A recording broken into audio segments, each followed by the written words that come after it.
कोकणामधल्या हापूस आंब्याला पेटंट मिळालं याचा आनंद कोकणवासियांना झालाच आहे। मात्र परदेशात देखील त्याचा आनंद साजरा केला गेला।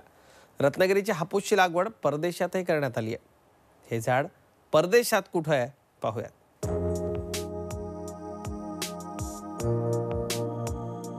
हापूस म्हटलं की सिंधुदुर्ग, कुडाळ, मालवण, रत्नागिरी अशी ठिकाणं आपल्या डोळ्यासमोर येतील। मात्र हाच रत्नागिरीचा हापूस चक्क दुबईतही झाडांना लगडलेला दिसतोय। हे झाड दुबईतलं आहे। या झाडाला हापूस लागलेले पाहायला मिळत आहेत। रत्नागिरीमधल्या खेडचे भूमिपुत्र बशीर अजवानी हे व्यवसायानिमित्त दुबईला स्थायिक झालेत। मात्र आपल्या मातीशी त्यांची नाळ अजूनही जुळलेलीच आहे।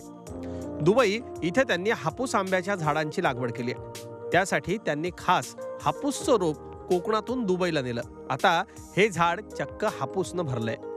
हापूस आंबे दुबईमध्ये ऐकून खरोखर आश्चर्यचकित व्हाल, पण ही खरी गोष्ट आहे की हापूस आंबे आज दुबईला लागलेले आहेत। मी हा हापूस आंबे एक्झॅक्टली 12 वर्ष अगोदर लावली होती झाडं, आणि लास्ट 2 वर्षापासून त्याच्यामध्ये उत्पन्न यायला सुरू झाली। हापूस पिकवण्यासाठी दुबईची माती योग्य नव्हती, म्हणून त्यांनी चक्क खेडमधून 3 कंटेनर माती दुबईला नेली आणि झाडाचं योग्यरित्या संगोपन केलं।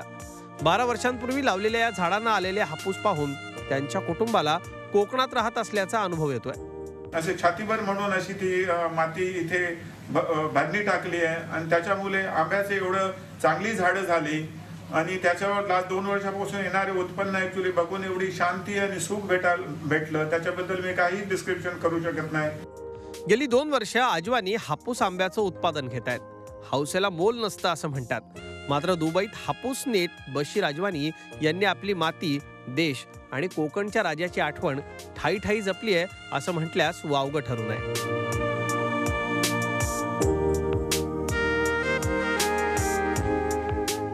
Prashant Ankushrao, Zee media, Dubai.